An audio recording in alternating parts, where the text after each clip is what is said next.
Well, we'll go ahead and get started. Let me start my time. Thanks everyone for coming. I'm the first of four presenters today. Today we're going to be talking about game engines, which is always a fun topic. My name is Cody Fitch. I've built real-time simulations for the last several years, recently with my company FrameByte, and then before that I was a senior software engineer at Power Engineers, building real-time digital twins and stuff for in the engineering world. It's going to go really quick, so feel free to contact me anytime if you have questions or just want to discuss this stuff. I love discussing this stuff, and I'll go back to this in a second. So what are game engines? I'm sure you're all familiar with video games. The game engine is just what runs the games in the background, so handles all the real-time lighting, interactions, lighting, physics, animations, etc. These are a few game engines, it's kind of the big retail ones, but if we were to go into all of them, the slide would look more like this, and we only have 10 minutes, so can't go into all of them. So why are we using game engines for industry? We want to use those tools, especially the real-time rendering, the interaction, for training for digital twins, which is a 3D model that has data attached to it. For large projects, say you're building a prototype, you can make a 3D model and interact with it and show, again, communication. We're visual creatures, so being able to show someone a 3D model or fly through a 3D model is way more compelling than just giving them a spreadsheet or a PowerPoint, which is what most big projects, how they communicate to stakeholders or their internal teams, being able to collaborate with different information coming from multiple stakeholders within an organization.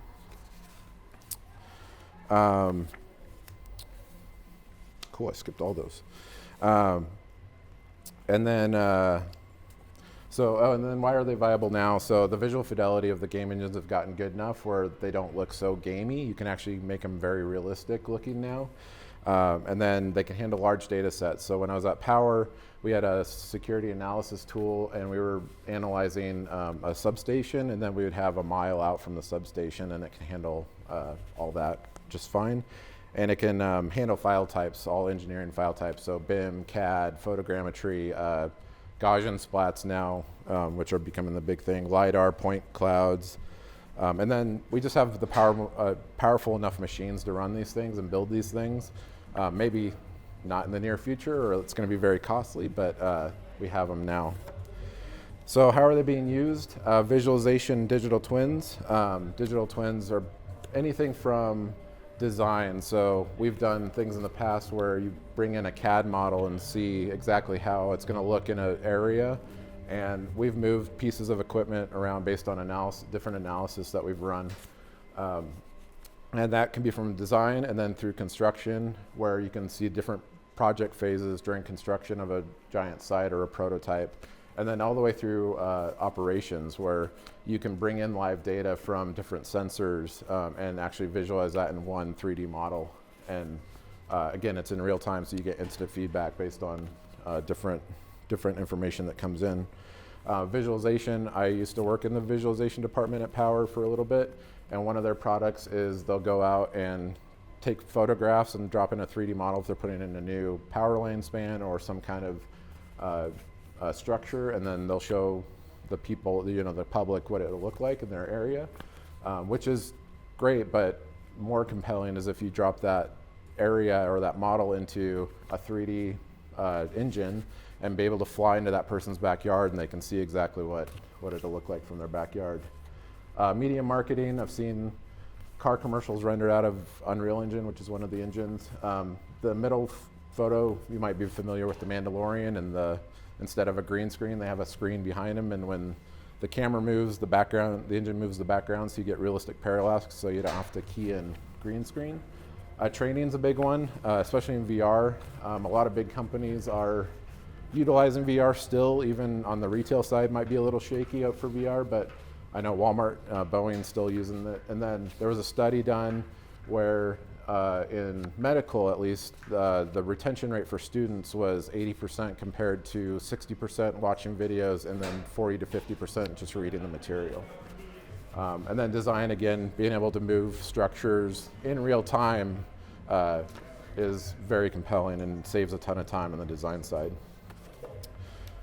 So speed, again, real time, inexpensive. So one of the things we did was build VR training, and you could bring everyone into a substation in virtual, and they can do their thing. I'm not an engineer, so other than a software engineer, but instead of flying all those people out, shutting down a substation in this case for several days, which is super expensive, you can do that virtually with collaborating with people. And then safer, I mean, substations are dangerous, so you have to shut them down, but you can also simulate, so say you're a wildfire fighter or wild manager, you can simulate wildfires or a fire in your building and simulate how easy it is to find exits and how quickly those people find the exits. And it's just kind of cooler. Like I said, most big projects are communicated through reports and PowerPoints, and you may think this is ironic because this is a PowerPoint, but it actually is not. This is actually in a game engine. So say you're a traffic manager and this is like a normal day here on the corner, but compared to maybe something like Hackford or an event, what it looks like that there. So with everything, there's give and take, there's trade-offs. So more power, usually need high-end machines to build this stuff.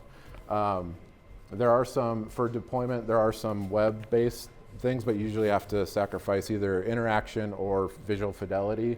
There's a thing called pixel streaming now where you can actually just kick out a executable and it'll stream in video and take input, but there's costs and then security, especially for critical equipment. There's some questions around that you have to answer. So optimization on models, some of those CAD models, I mean, like a screw will be 1 million polys, which if you're a 3D modeler, it's super heavy. So sometimes those have to be optimized before you can bring them into the engine. And then some of those giant data sets, you have to make some workarounds just because they are so huge. The expertise, check time real quick, good. Doing good. Expertise, there's not a lot of people that live in that world. So you have engineers that are trying game engines, but just for this very specific thing that they do.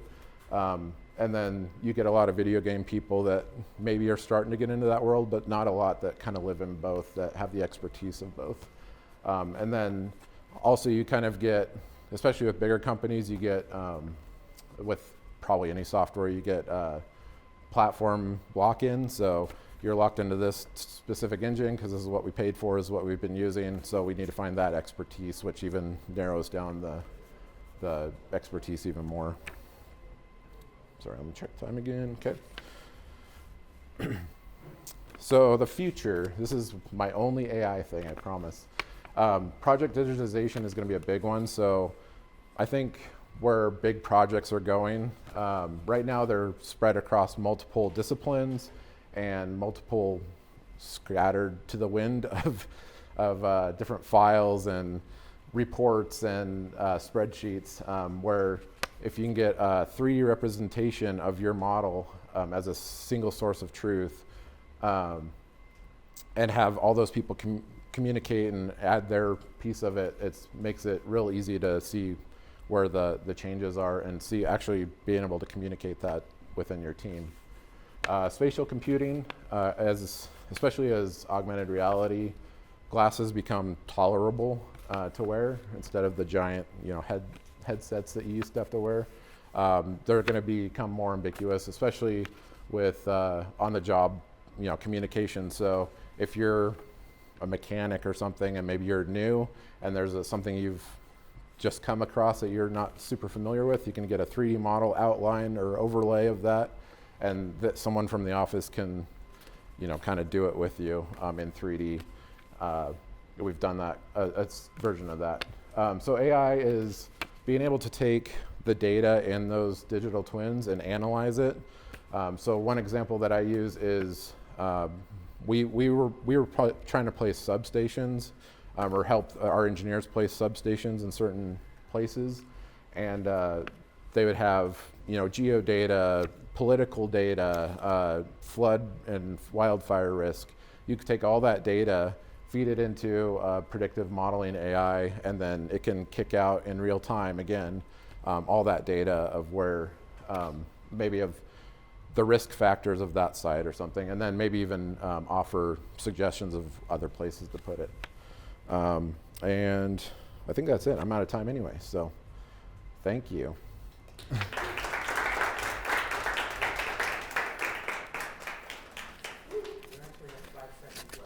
Okay.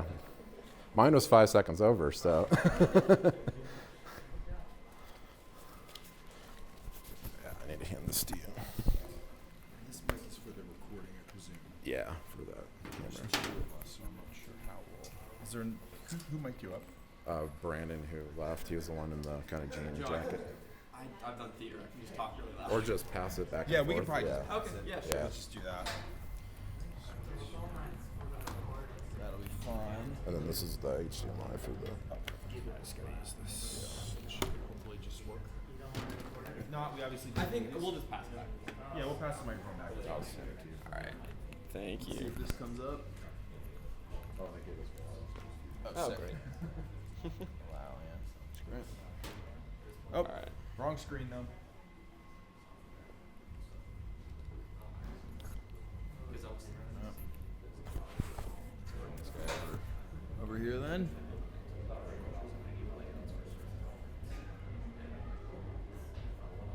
Sweet. Great. All right. So, okay, I guess we'll just pass. That works. Yeah. We ready to roll? Good on time. Everything else? Yeah. Let's go ahead and we'll get started. Hey guys, welcome. My name is Joe Alessi. I'm Nathan Bass.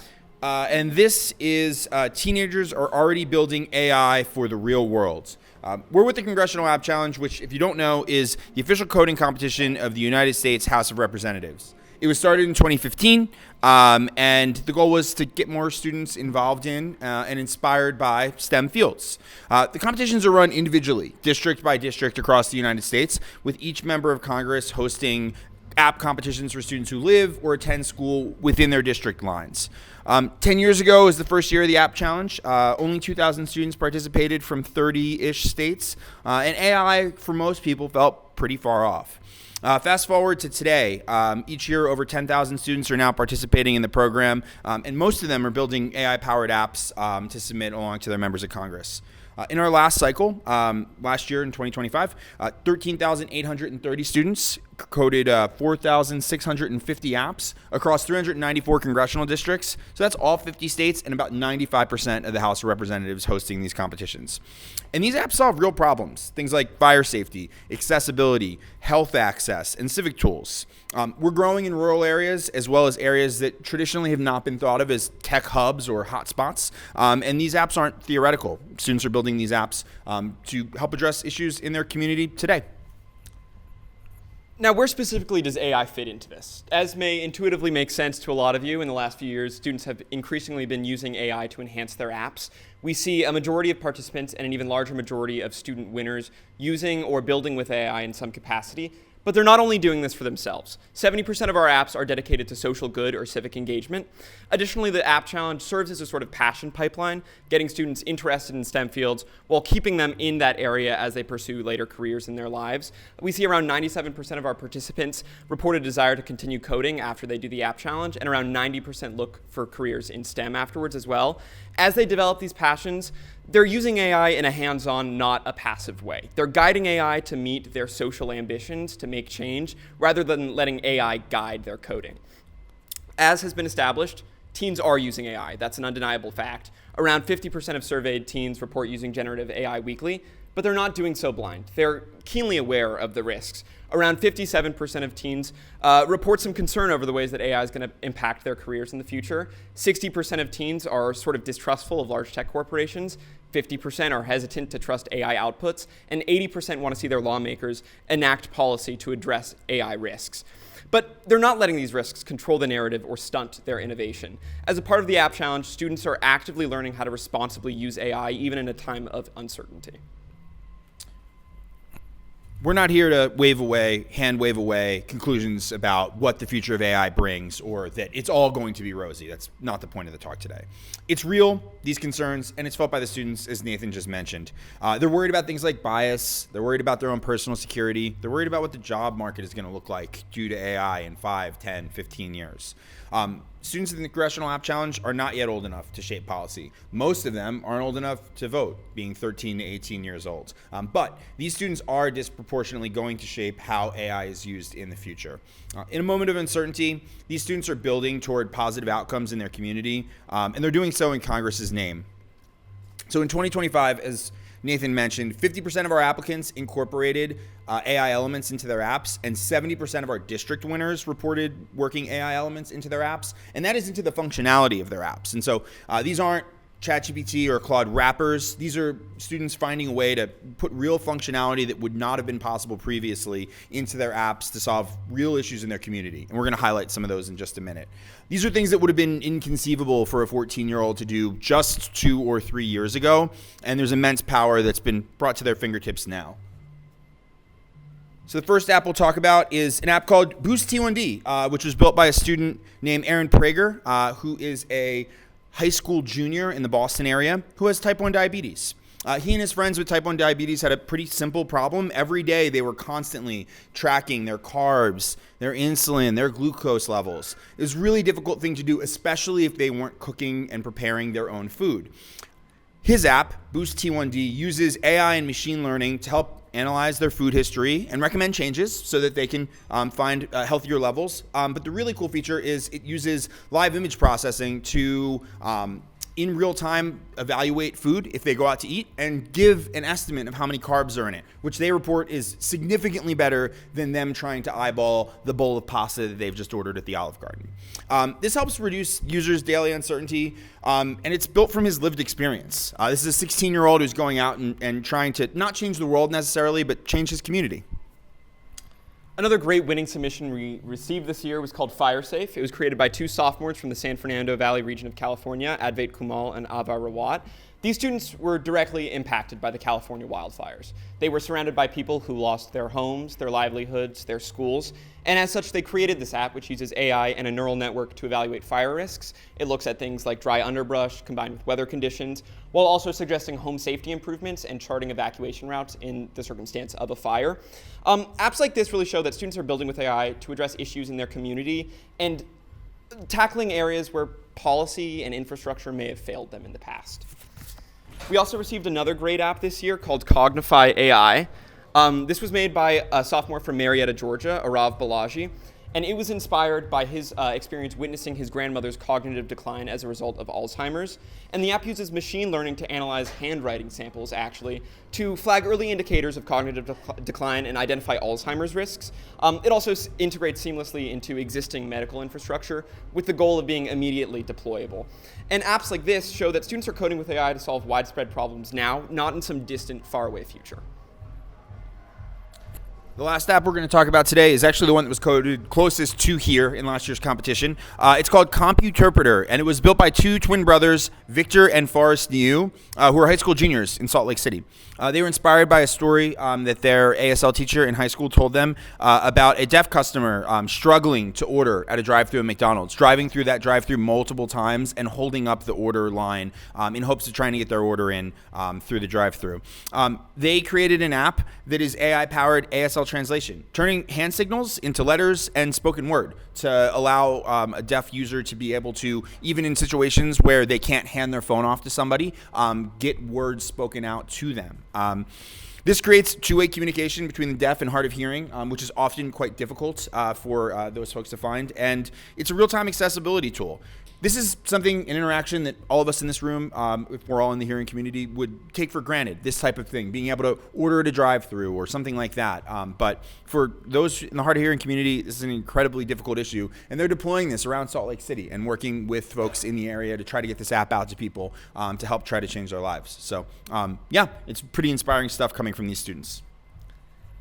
Now, it's important to note that these apps that students are creating aren't just being sent out into the void. They're being used in their communities, and they're being coded in Congress's name. Around 80% of our students, our student winners, actually meet with their members of Congress at our annual House of Code event, where they're able to walk their members of Congress through their apps. During these meetings, they're able to explain how the tech works, but also why it matters, which is a great opportunity to provide visibility to issues that they care about and that maybe aren't being focused on by Congress. A lot of the times it's these representatives' first experience, their first direct exposure with these issues, and also with the emerging technology that these students are applying to solve issues in their communities. This makes the Congressional App Challenge a really unique interface between tech and policy making, and it shows that students aren't just building and coding, they're actually gradually informing policy conversations in their code. This is not about predicting the future of AI, but it's about showing what students are doing right now to display what responsible AI can look like. They're aware of the risks, but they're going on to build anyway in hopes of building their communities. They're taking agency in an uncertain moment. And they're also showing lawmakers a vision of what a positive future using AI technology can look like. These are future technologists. We hope they're our future lawmakers as well. And if we are to take what they're creating right now for the App Challenge as any indication, we are in good hands going forward. So please do feel free to join us at our interactive booth throughout the rest of the day to come learn more, continue the conversation, and see some of the apps that we talked about today demoed live there. Thank you.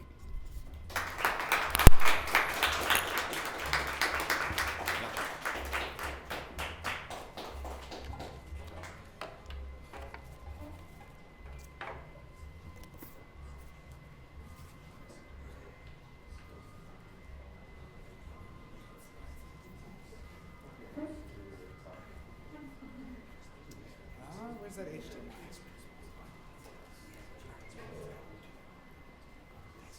I think the HDMI is right here. Sorry, I kind of hung it on this. No, that's okay. Thank you. And then there's the mic for the record. TV 7 times down.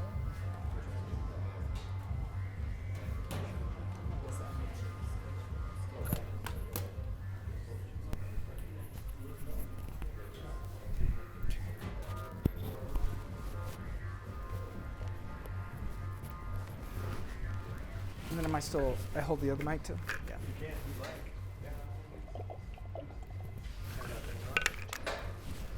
you like. Was it off? Oh, that one. Is this one good to go? That one should be good to go. That's going to Yeah, it record is. it, but this will amplify your voice. Oh, thank you. All right. Boy. Put the hair down for the camera. All right, thank you so much. So, I really want to thank Hackfort. This is the presentation for Perfect Service out there with the game kiosk, showcasing a game out there. And we want to extend a heartfelt thank you to Hackfort for including Perfect Service as part of this year's lineup. But I have bad news, which is that Perfect Service couldn't make it. They're not actually here. Can you believe that?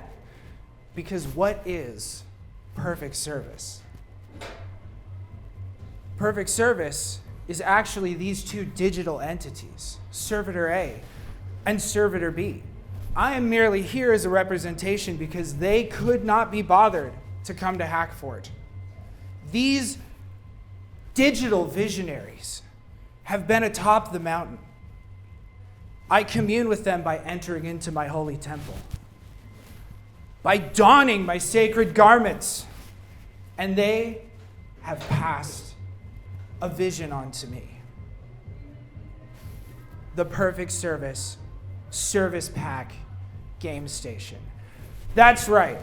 These entities have communed with me and brought to me a new game console. And I'm gonna make it.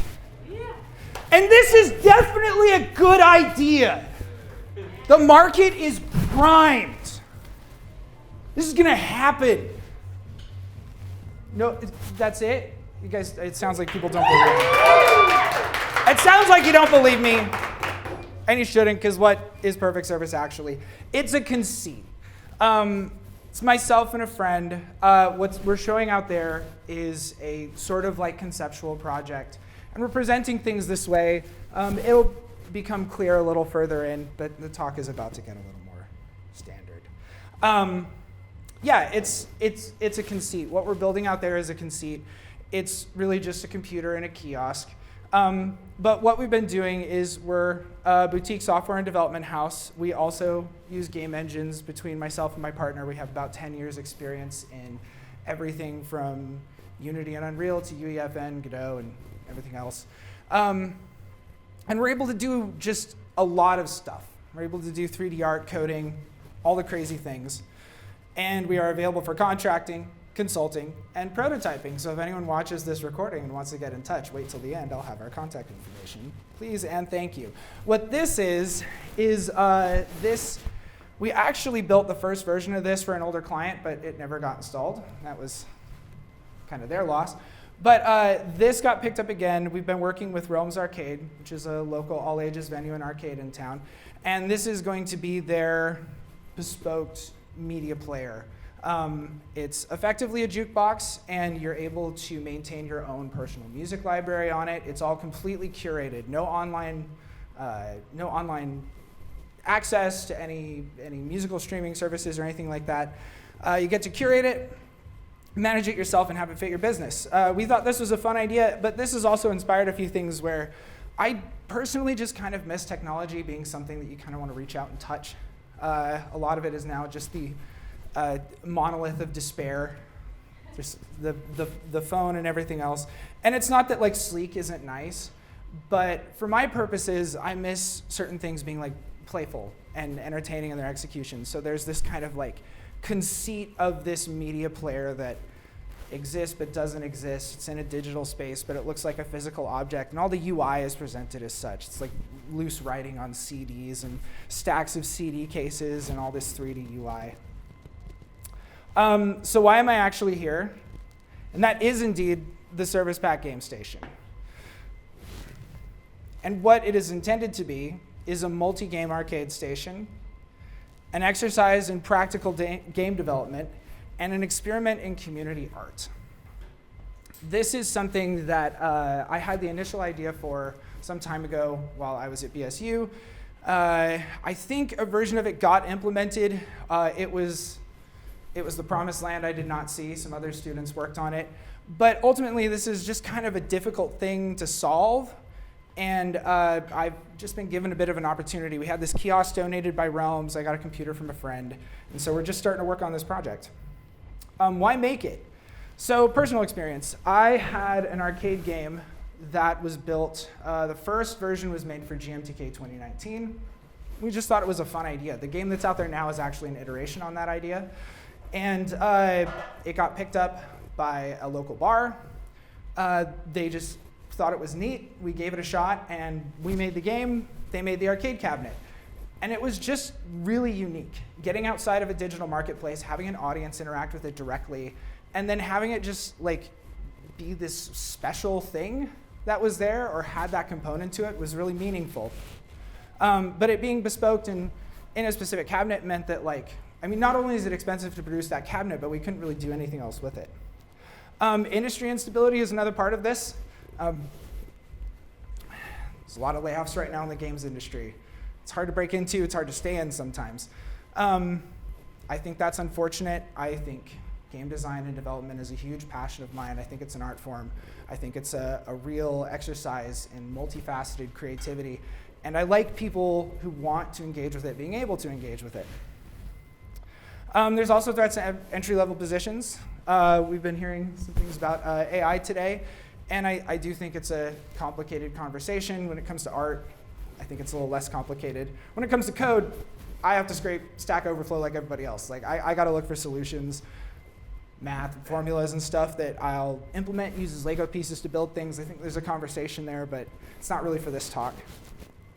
But there is a lot of top-down implementation that is a large threat to entry-level positions, to simple work, to learning how to do things well.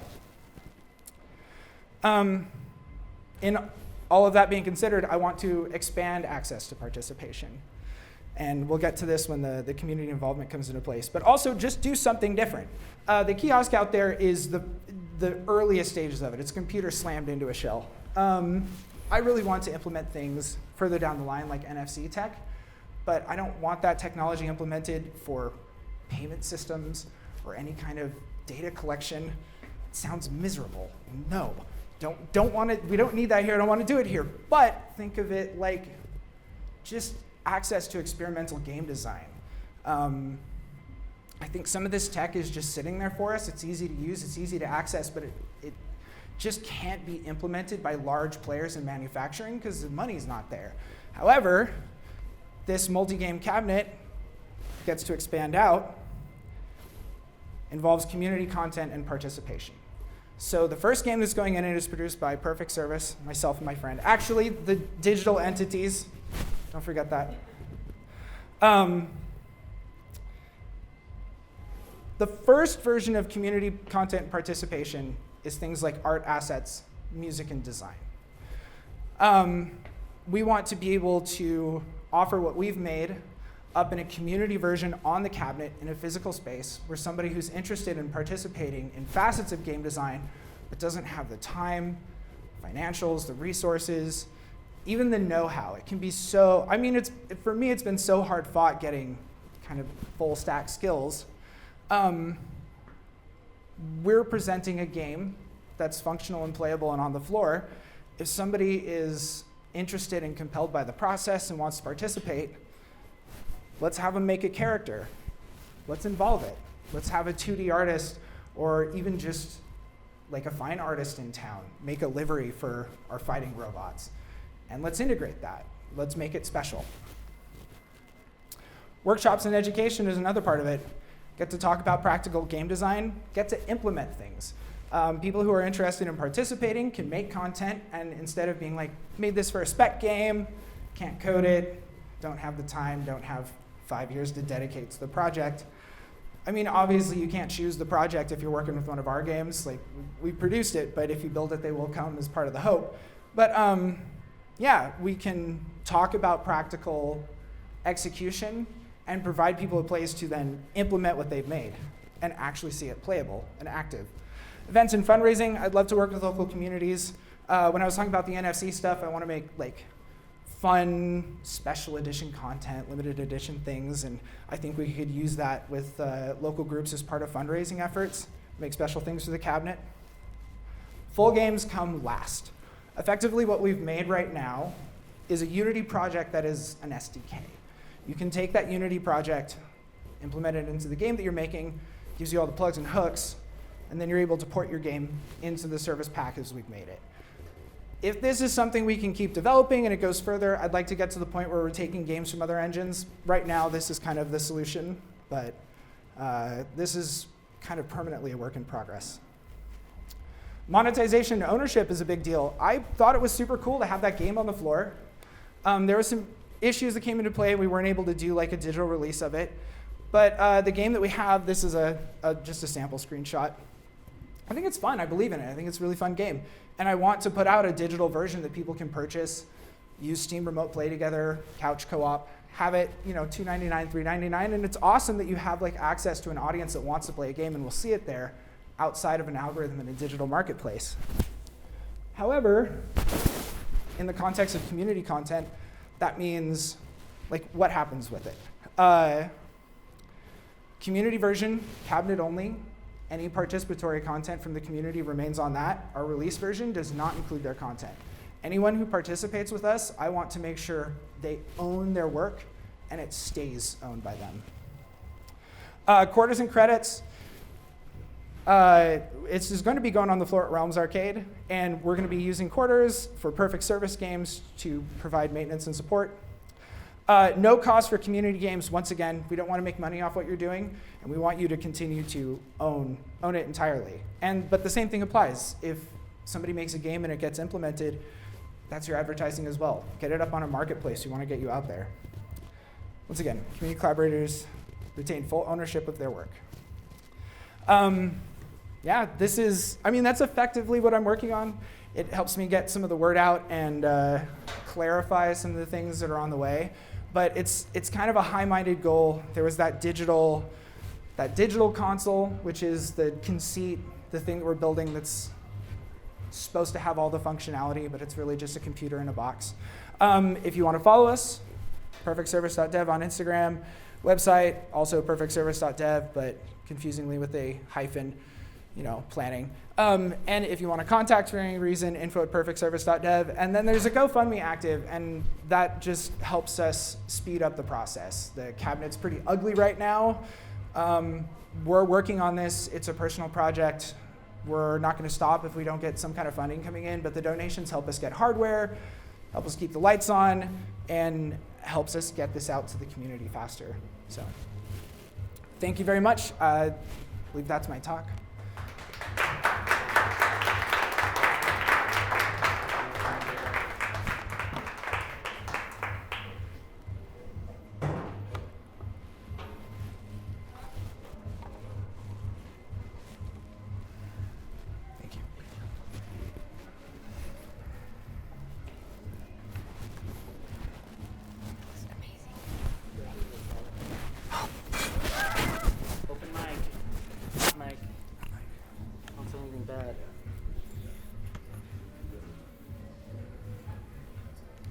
Thank you.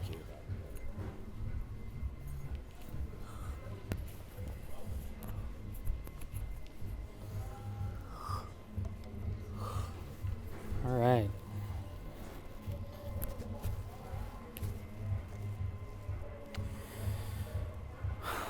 It's perfect.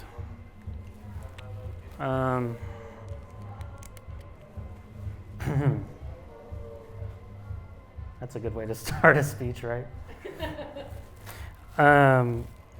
Hello, I'm Mike. I'm here to talk about some uplifting things.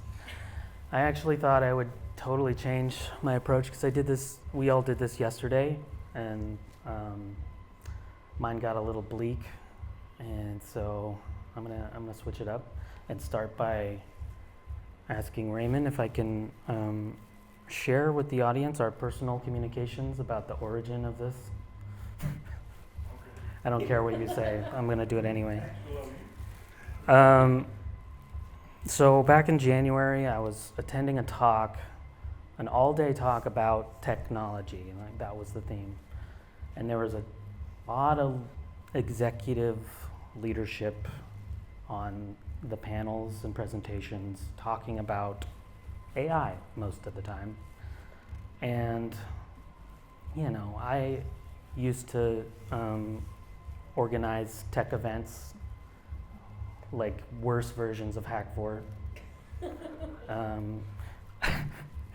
And so I was obviously there with a bit of a critical lens. I couldn't help it.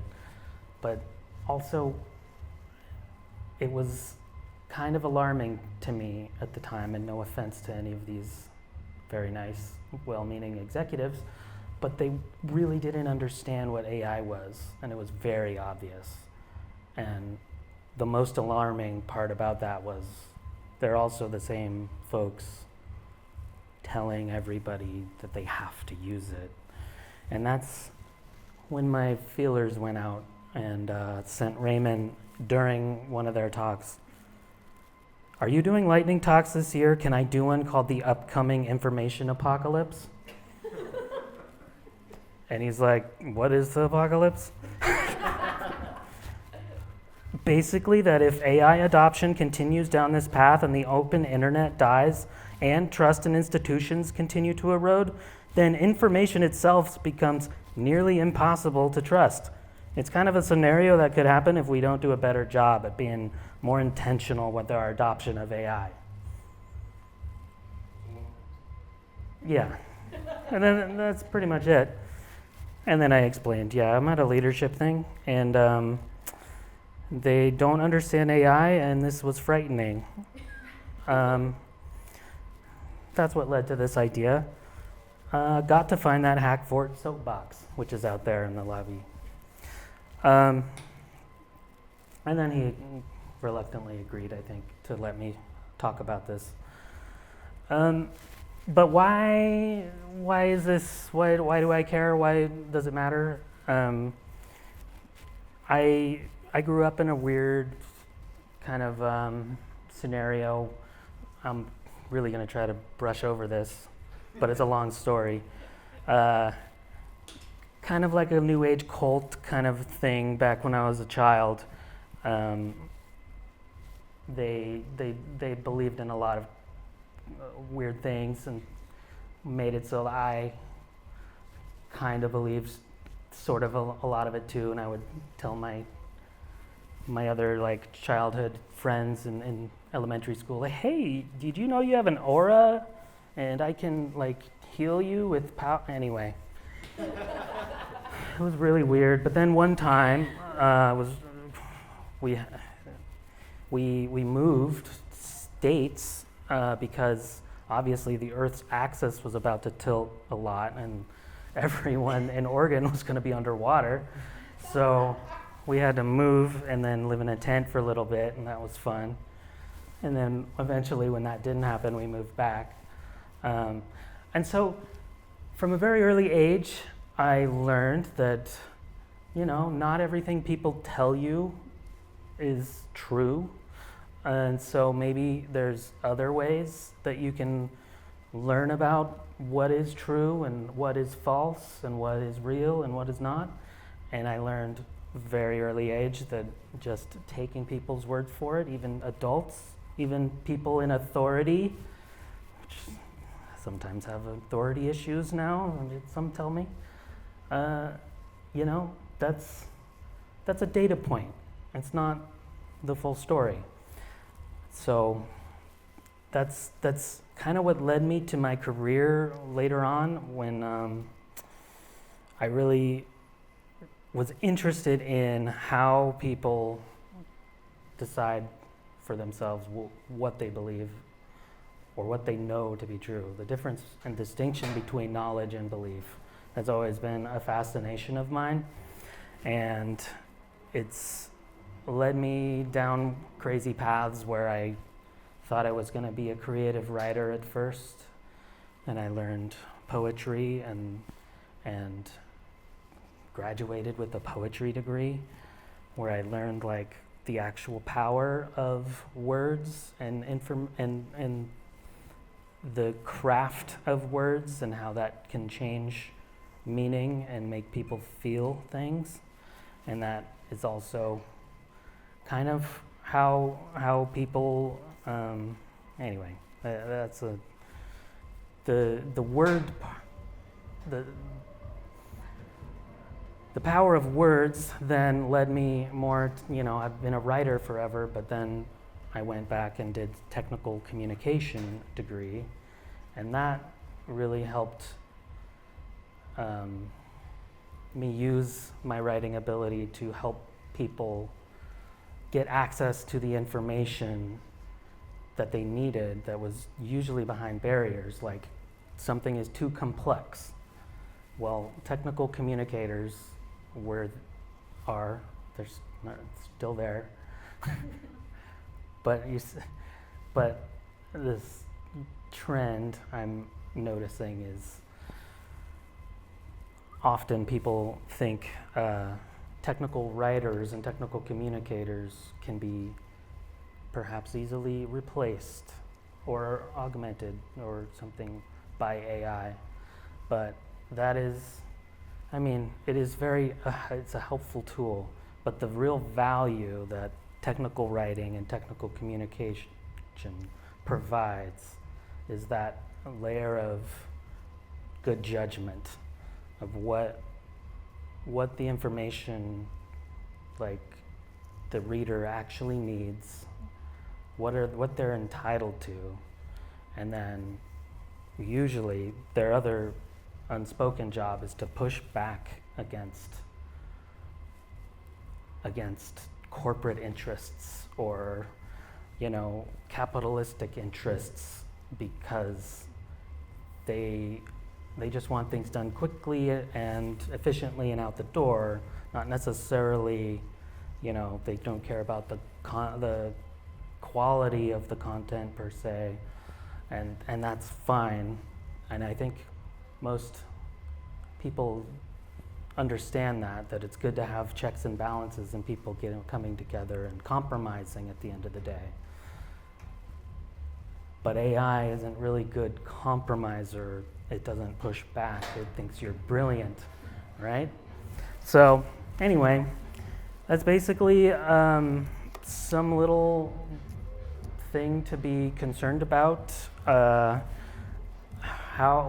Think about what we might be giving up when we turn to AI for things. I believe one of the best things that we have is our own voice. And when we ask AI to provide content that isn't your voice anymore, it is a ghost voices, right? It's things in the past that it was trained on to form a voice of the many, but it's not yours. And worse yet, I think, would be offloading your thinking, which I think is another potential